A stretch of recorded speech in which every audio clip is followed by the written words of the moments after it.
SLBC టన్నెల్లో జరిగినటువంటి ప్రమాదాన్ని మంత్రులంతా కూడా దగ్గరుండి పర్యవేక్షిస్తున్నారు. మనతో పాటు మంత్రి ఉత్తమ్ కుమార్ ఉన్నారు, వారితో మాట్లాడదాం.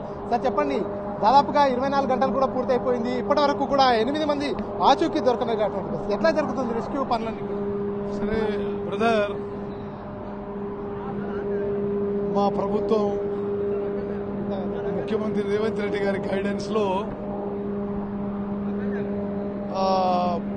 మేము కేంద్ర ప్రభుత్వం, Indian army, Indian navy, NDRF అందరి సహకారంతో ఈ క్లిష్టమైన పరిస్థితుల్లో, ఈ సిచ్యువేషన్లో ఏ విధంగా మనము అక్కడ 8 మంది అక్కడ ఇరుక్కొని ఉన్నారు, వాళ్ళని సేవ్ చేయడానికి వాళ్ళని రక్షించుకోవడానికి సర్వశక్తులు ఒడ్డించి ప్రయత్నం చేస్తున్నాం. ఇప్పటి వరకు వారికి సంబంధించి ఏమైనా ఆనవాళ్ళు ఏమైనా తెలిసా సార్? అంటే దాదాపుగా బురద నీరంతా కూడా అక్కడ పూర్తిగా కమ్మేసినట్టుగా తెలుస్తుంది. ఎన్డీఆర్ఎఫ్ బృందాలంతా మేము ఆక్సిజన్ పంపిస్తున్నాం ఈ పైపులో.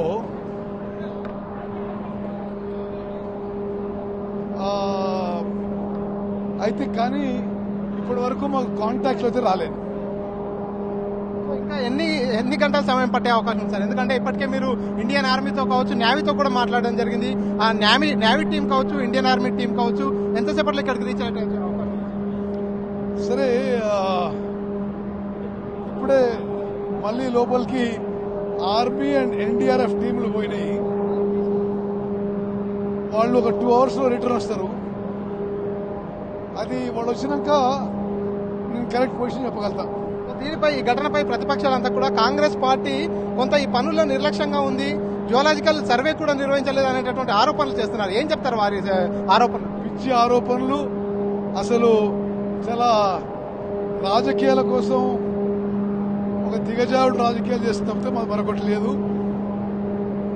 ఈ మొత్తం ఆపరేషన్లో ముఖ్యమంత్రి గారు, మేము, అధికారులందరం కూడా పకడ్బందీగా, సిస్టమేటిక్ గా ముందుకు పోతున్నాం. మేము అదేవిధంగా కేంద్ర ప్రభుత్వం, ఆర్మీ, నేవీ, ఎన్డీఆర్ఎఫ్ సహకారం తీసుకుంటున్నాం. ఇది మాకు కొంత సెట్ బ్యాకే కానీ దీని నుంచి రికవర్ అయినాక ఎస్ఎల్బీసీ టన్నులు పూర్తి చేస్తాం.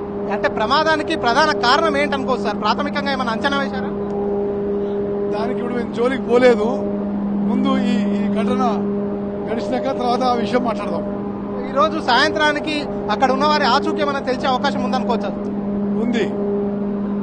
ఈరోజు సాయంత్రం వరకు మాకు ఒక పిక్చర్ వస్తాం అనుకుంటున్నాను. ప్రమాదంపై మంత్రి అయితే పూర్తిగా స్పందిస్తున్నటువంటి పరిస్థితి. ప్రమాదానికి సంబంధించి పూర్తి వివరాలు తీసుకునేందుకు ఎన్డీఆర్ఎఫ్ సిబ్బంది కావచ్చు, ఇండియన్ ఆర్మీ కావచ్చు, అంతా కూడా అదే పనుల్లో ఉంది.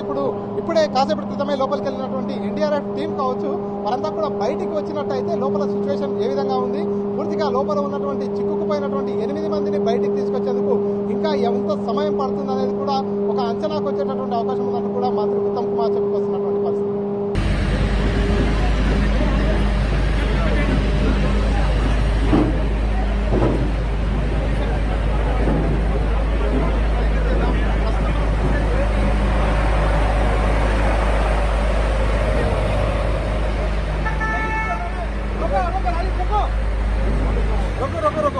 ప్లాట్ఫామ్ ని జోడనా, ఇసీ మే बैठेंगे. ప్రపంచంలో ఏ మూల ఏ క్షణం ఏం జరుగుతుందో వేగంగా తెలుసుకోవడానికి తొలి వెలుగు వాట్సాప్ ఛానల్ ని ఫాలో చేయండి.